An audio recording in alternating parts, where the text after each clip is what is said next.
Hello, thank you for watching. I've got bad news. So the Real ID is already here.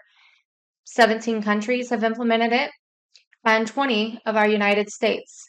Let's listen to Aaron Day.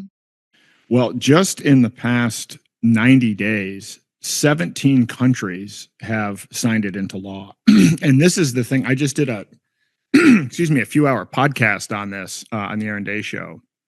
And I walked through all of this and I was actually stunned by this. In fact, I'm pulling up my notes now because it actually took me aback. And part of what was surprising is that these 17 countries not only announced it all at the same time, all used the same language, but they used the same technology vendors to roll it out as well. So they're using a few companies called Thales Group, IDEMIA, and Accenture, which are all majority owned by BlackRock. So there are a lot of people that say, well, hey, Trump won the election, we're back, globalism is dead. I hear Alex Jones say we defeated the globalists. That could not be further from the truth. Not only is what's going on in Europe and these 17 other countries happening at an accelerated pace, it's actually happening faster here in the United States, where we have a digital ID, Real ID, which is already digital in 11 states, and it's going to be rolled out to, I think, 20 more digitally by the end of this year. So this is a significant problem. All right, so it's actually worse than I thought because when I first heard it, I thought he said 20 states, but he said 20 more in addition to 11 that already have. So that's 31 out of our 50 United States that are going to have a digital Real ID rolled out by the end of this year. So that's very frightening. So that's very frightening, and he is right that a lot of people think that we're doing so great with this new Trump administration that they haven't really been vigilant as this whole technocracy seems to be taking over. And it has been well reported that the UK is going to a digital ID where you will not be able to work a job if you do not have the digital ID. However, I haven't heard anything except for right now from him about what is going on in the United States. It's been pretty radio silent. All right, so I'm going to get back to more of this video, and I'm leaving up there so you can see the video title and who did the video, the Freedom Report, because I want them to get credit for this. So go on and check out the whole video if you want to see more. I'm just going to pull out some highlights to demonstrate that we're already cooked in the United States, guys. Like, wow, we really need to be opposing this like now. And where this really started to pop up as a news story again is when in the UK, Prime Minister Starmer came out and said, well, we're going to implement a digital ID in the UK by 2029. And if you don't have a digital ID, you can't work, regardless of what business. This isn't just working for a large corporation. If you are an Uber driver, if you're in the gig economy, everybody in the UK will have to have a digital ID. And what's alarming about it isn't just that he announced this, but there was a petition signed that they put out a petition opposing it that collected 2.8 million signatures in just a matter of a few days. Parliament came out against it, and the prime minister just overrode all of it by executive decree and pushed it anyway. All right, so I just wanted to point out, if you will notice, that this seems very much like what happened during COVID, where you have all these different states within the United States, all the different countries within the world. They're all working in lockstep together. This is another one of those lockstep agenda initiatives that is bringing us to this globalist new world order, if you will. And so if you'll notice, he mentioned when he was talking about all the different countries that have already implemented it, he also said how they have the same language in their bills. They're using the same vendors, same companies. So this is all being rolled out, all very intentionally, all across the world. It's all one giant plan. So I just wanted to really note that real quick. Let's keep listening. And so then you dig into this. I think there are 3 billion people covered by this 17 country rollout, which, by the way, is targeting a 2026 to 2027 complete rollout.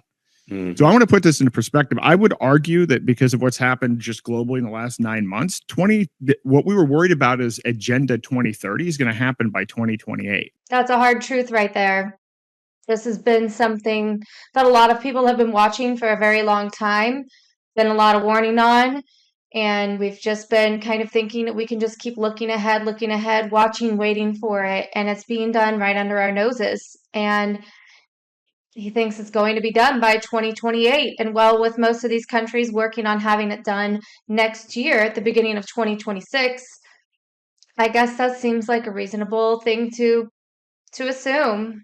COVID killed it. COVID destroyed all remaining resistance to digital ID. The states capitulated one by one in exchange for federal funds during COVID.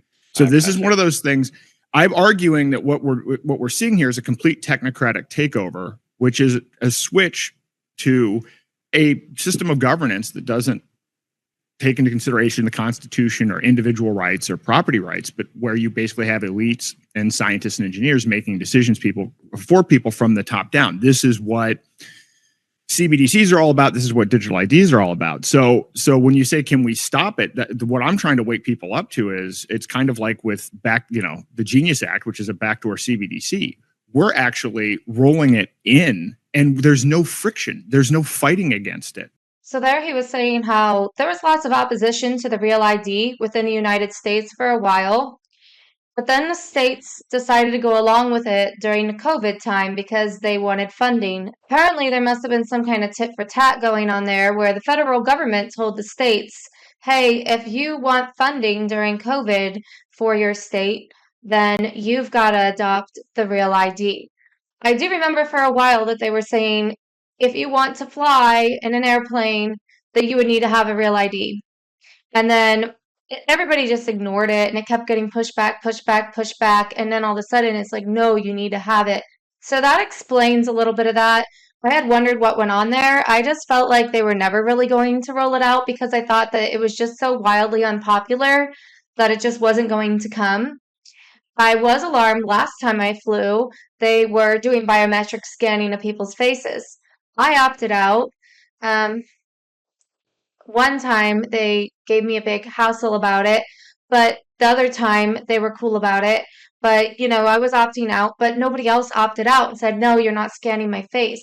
And I did notice that a lot of people were just showing images, which I'm guessing was like a Real ID, like on their phone or something or other. So I really didn't know what was going on there and why all of a sudden the Real ID was being rolled out in force, where actually I thought it was dying.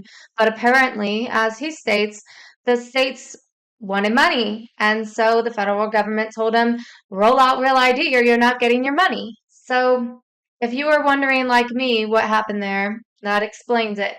All right, back to Aaron Day. Did you know, for instance, here's another shocker. On July the 24th, Mexico mandated biometric IDs containing fingerprints, iris scans, and facial data for every single citizen. Furthermore, they made it illegal for companies not to use it. So every employer must comply by law or be shut down immediately. This is corporate enforcement of government tracking. So just like in COVID time, they targeted employers and tried to get employees to do the dirty work of forcing people to get vaccines or wear masks. That's what it looks like this is going to roll out as, is you won't be able to work if you don't have your digital ID. The employer is going to be the one that is responsible for making sure that you have that. And hey, no digital ID, no job. So here he's going to tell us how the United States is actually paving the way for all of this in a global fashion. We are running out of time on digital currencies, on digital IDs, on all of the surveillance. And in fact, again, we should not sit here and say, oh, well, look at what they're doing in the UK. It's actually accelerated here more than anywhere else. Other countries and other projects are being brought forward because of what the US has done. So this thing in Mexico is absolutely frightening. I mean, again, QR codes with all of this biometric data, businesses being co-opted to push the compliance aspect of it. It's just social network mapping, automatically generated, complete location history available on demand. Authorities can track anyone within seconds, right? I mean, wow. We've got a recent example of that because they found the guy that set the Palisades fires, and that came out in the news yesterday. You know how they did it? They tracked his cell phone data. All right, I'm going to skip ahead a little bit, and he's going to start talking about a couple other countries. Well, the most alarming digital ID program right now is going on in Thailand. Thailand has just mandated biometric verification for all SIM cards. So they're literally using liveness detection that can't be spoofed. Real-time tracking is active on every call. They're not listening to your conversations. They're controlling who's allowed to even have them. So no digital ID means no phone, no internet, no ability to organize resistance. And so biometric registration is now mandatory. Existing numbers are deactivated without compliance. Burner phones are completely eliminated.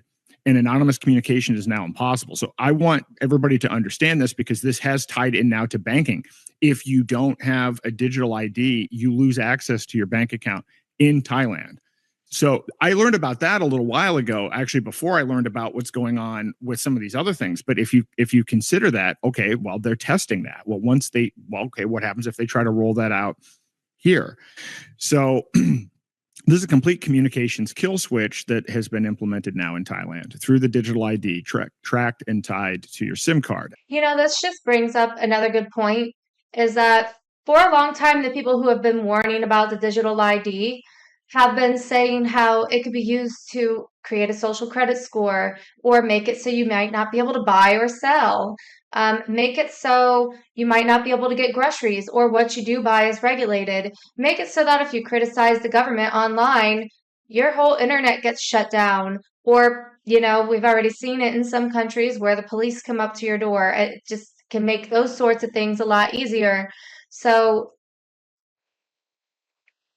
yeah, we can see what's going on in Thailand there and what's going on in Mexico.